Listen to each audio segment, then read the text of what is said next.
Ang intense ng mga kaganapan ngayon sa abot kamay na pangarap sapagkat mangyayari na nga ang matagal nang hinihintay ng lahat at magkakamalay na nga si Don Pepe.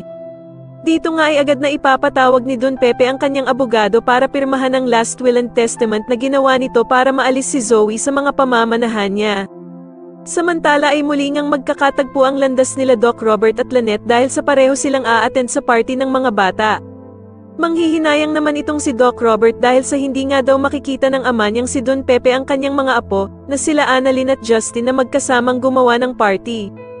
Pero ko-comfort naman siya ni Lynette at sasabihing may pag-asa pa naman daw na makita ni Don Pepe ang kanyang mga apo dahil sa buhay pa naman daw ito. Subalit mukhang nawawala na nga ng pag-asa itong si Doc Robert at sasagutin niya nga si Lynette na kung paano nga daw kung hindi na daw tuluyang magising ang ama niyang si Don Pepe. Sa kabilang banda naman ay ikakabigla naman ni Justin ang pagdating ng ina niyang si Giselle sa party at magagalit pa nga siya kay Annalyn dahil sa kung siya ba daw ang nagpapunta dito. Sasagutin naman siya ni Annalyn na gusto lang naman daw sana niyang magkausap silang dalawang mag-ina.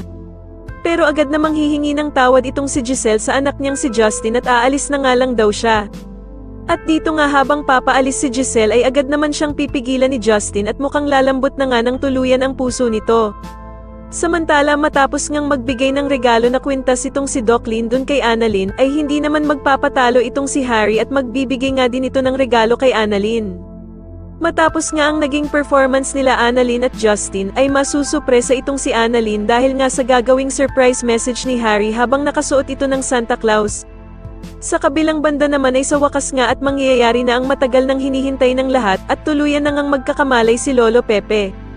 Sa tingin nyo dito na nga kaya tuluyang makulong ang bruhang mag-ina na sila Zoe at Moira kasama na din ang kasabwat nilang si Doc Carlos, mas lalo na nga talagang nagiging exciting ang mga susunod na kaganapan kaya naman ay mas lalo pa nating abangan ang mas lalong gumigandang abot kamay na pangarap. Maraming salamat po sa inyong panonood at sana po ay ma-subscribe nyo ako. Maraming salamat po.